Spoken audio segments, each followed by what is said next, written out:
Jusqu'à présent, on parlait plus de Fabio Quartararo pour ses performances en MotoGP que pour sa vie privée. Mais depuis quelques jours, Fabio Quartararo serait victime d'insultes homophobes sur ses différents réseaux sociaux à cause d'une photo postée par le pilote français. Beaucoup d'abonnés m'ont demandé de parler de ce bashing sur ma chaîne et ça tombe bien, c'est ce que je vais faire. On revient de suite sur cette photo de la Discord et sur cette sombre affaire. Et évidemment, je vous donnerai mon avis, on n'est pas là pour se cacher. N'oubliez pas de vous abonner, de liker la vidéo. Merci du fond du cœur à tous ceux qui me soutiennent.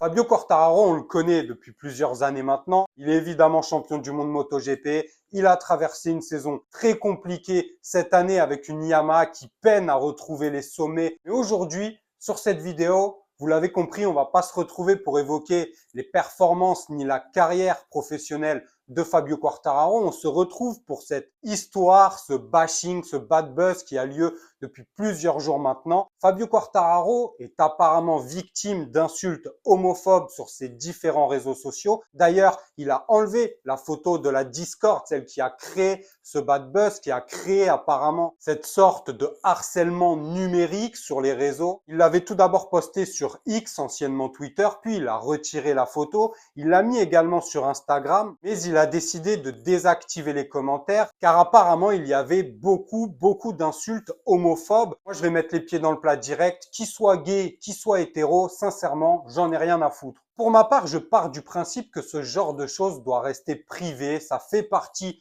de sa vie privée et on n'a pas forcément à l'étaler. Et c'est vrai qu'on est à une époque où tout ça est pas mal manipulé, instrumentalisé afin de créer un communautarisme qui nous sépare tous les uns des autres. Et certaines communautés tentent d'imposer aux autres leur choix, leur culture, leurs valeurs, leur religion. Pour moi, tout ça doit rester privé. Après, je n'ai aucune aigreur avec les personnes de telle ou telle croyance ou bien de telle ou telle préférence sexuelle. J'en ai rien à carrer. Chacun fait sa vie.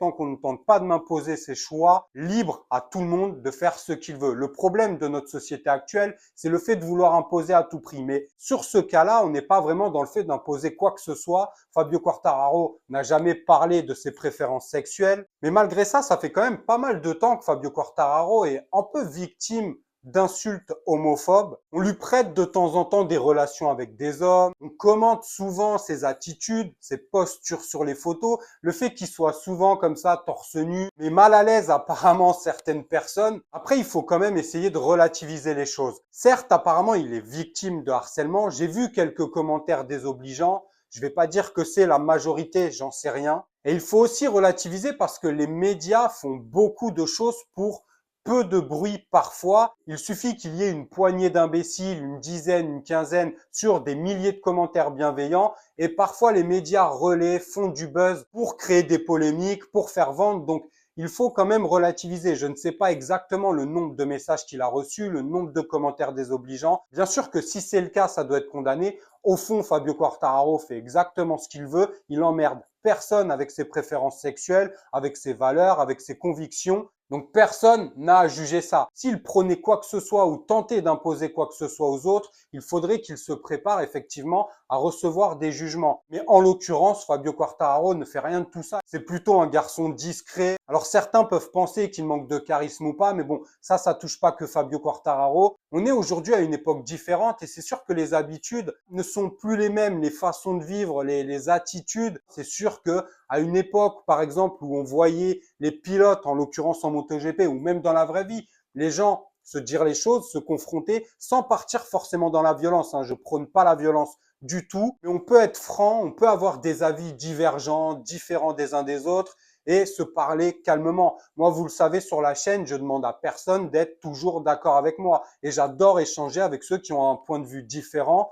tant que c'est fait dans le respect. Et justement, ça permet de s'ouvrir, de faire une introspection, de se remettre en question. Enfin bref, il n'y a aucun problème à ça. Mais il faut quand même relativiser parce qu'on parle des réseaux sociaux et du virtuel. Je sais ce que c'est, j'ai une chaîne publique, donc je m'expose. Et parfois, je suis aussi sujet à certains commentaires. Alors, pas à la hauteur d'un Fabio Quartararo, évidemment, mais il faut savoir prendre du recul. Souvent, ces personnes-là sont des personnes qui se sont levées du mauvais pied ou qui ne font rien de leur vie ou c'est des gamins de 12 ans qui ne se rendent pas vraiment compte de ce qu'ils disent. Ça n'excuse en rien les commentaires qu'ils mettent, mais si vraiment ça dérange intérieurement, si ça touche Et ça peut être le cas. Moi, au début de ma chaîne, c'est vrai que certains commentaires me touchaient. Alors, je vais vous rassurer, franchement, j'ai une communauté exceptionnelle. J'ai vraiment eu très peu de haters ou très peu de personnes qui m'insultaient. Il y en a qui t'insultent gratuitement parce qu'ils aiment pas ta gueule, parce qu'ils aiment pas ta façon de faire. Je peux concevoir, moi non plus, je suis pas sensible à tout le monde, j'aime pas tout le monde, j'ai mes préférences aussi.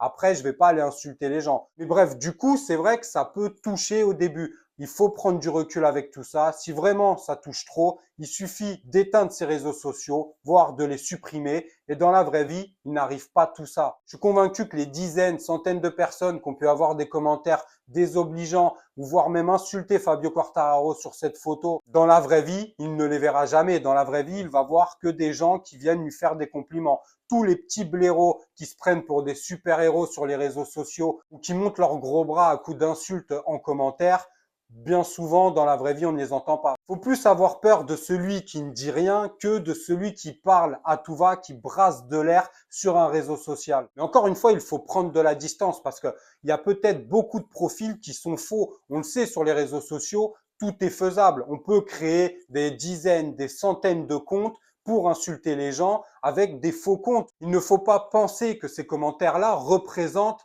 la vraie population, la vraie vie. C'est d'ailleurs pour ça qu'on en est là dans notre société. On prête trop attention aux mauvais commentaires, aux mauvaises choses, au bashing, au bad buzz qu'il peut y avoir sur les réseaux sociaux, alors que dans la vraie vie, finalement, il n'y a pas tout ça. Et évidemment que tout ça sert à certains, tout ça est instrumentalisé pour faire en sorte qu'on ne soit pas unis finalement, qu'on ne soit pas massivement ensemble afin d'aller embêter ceux qui instrumentalisent tout ça, afin d'être toujours plus puissant. Donc il faut quand même prendre de la distance avec tout ça et dédramatiser. Certes, c'est pas bien d'insulter les gens gratuitement et en plus de ça, Fabio Quartararo, franchement, c'est pas le plus mauvais, le plus con des hommes. J'entends souvent dire que Fabio Quartararo n'est pas assez viril. Bon, pour moi, c'est plus un problème de charisme que de virilité. S'il n'a pas envie d'être viril, il l'est pas, ça le regarde. Il n'a pas besoin de jouer les gros bras ou de jouer les Terminators. C'est un pilote MotoGP, c'est pas un soldat. Après, je comprends que ça puisse agacer certaines personnes, mais ça ne veut pas dire qu'on doit être à tout prix viril et de se balader avec les bras comme ça.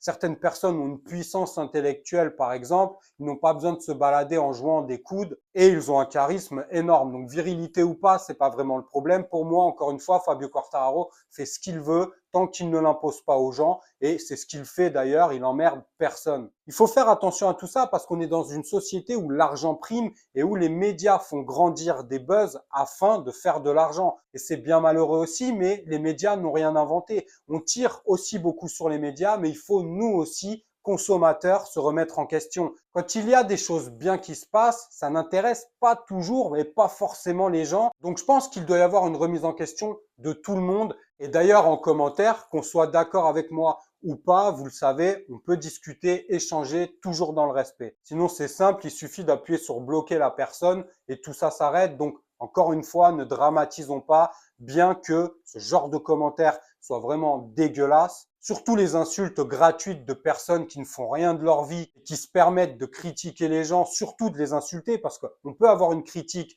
positive et ça, il faut l'accepter. La critique positive fait avancer. Par contre, les insultes gratuites, pas du tout. Donc voilà mon avis. Je pense que de toute façon, tout ça va se tasser petit à petit. Un bad buzz en chasse un autre. On est malheureusement dans cette société du surplus, de la consommation à tout va. Et du coup, c'est quelque chose qui va faire parler pendant quelques jours, voire quelques semaines, mais on va vite passer à autre chose. Donc encore une fois, relativisons. Donnez-moi votre avis sur ce bashing, ces insultes homophobes concernant Fabio Quartararo. Est-ce que vous comprenez les commentaires désobligeants? Est-ce que vous avez de la peine pour Fabio ou non? Vous le savez, c'est toujours intéressant de pouvoir échanger, même si on a des analyses différentes. D'ailleurs, Fabio Quartararo a pris un petit taquet par Maio Meregali ces derniers jours. Alors rien à voir avec ce bashing gay contre Fabio Quartararo. Il dit qu'il a eu beaucoup de mal à gérer ses émotions durant toute la saison. Bon, il lui met un petit taquet. J'ai pas voulu faire une vidéo entière là-dessus, ça sert à rien. Parce qu'en fait, il met en avant ce problème de gestion émotionnelle de Fabio Quartararo. Et puis, sur tout le reste de ses propos, de cette interview, il brosse Fabio Quartararo dans le sens du poil. Donc bon, il n'y a pas grand-chose à retirer de ça. Fabio Quartararo, on le sait, c'était l'un de ses problèmes lors de sa première saison en MotoGP, le fait d'avoir du mal à gérer ses émotions, même en Moto 2 ou en Moto 3. Il a depuis fait appel à une psychologue psychologue qui l'a beaucoup aidé, a effectué un grand travail au niveau mental, au niveau psychologique, qui l'a aidé d'ailleurs lors de l'année de ce titre. Après, quand on vit une saison aussi compliquée qu'il l'a vécue, forcément, c'est compliqué à gérer émotionnellement et beaucoup de monde aurait craqué. Fabio Quartararo, certes, a eu beaucoup de déclarations, parfois un peu maladroites, mais on peut comprendre que quand tu as une moto, un matériel qui ne marche pas, quand tu es déjà champion du monde et que tu veux poursuivre sur cette lancée et que tu sais que tu as le talent et les capacités pour vraisemblablement battre les autres, forcément, et c'est très frustrant de se retrouver dans cette situation pendant toute une saison, pendant de longs mois, voir les autres pilotes te taquiner sans vraiment pouvoir rien faire. Forcément, ça commence à peser. Moi, je trouve qu'il n'a pas pété les plombs. Certes, il a eu du mal à gérer ses émotions dans certaines occasions, mais globalement, il n'a pas pété les plombs. Beaucoup auraient peut-être craqué plus que ça dans sa situation. Donc, bon, c'est pas catastrophique. Oui, émotionnellement, ça a été un peu compliqué à vivre, mais ça se comprend. On espère tous que la saison prochaine va être un peu plus facile pour lui, mais je crains que ce soit le contraire. On a vu dans certaines de mes dernières vidéos que Honda commençait à travailler dans le bon sens.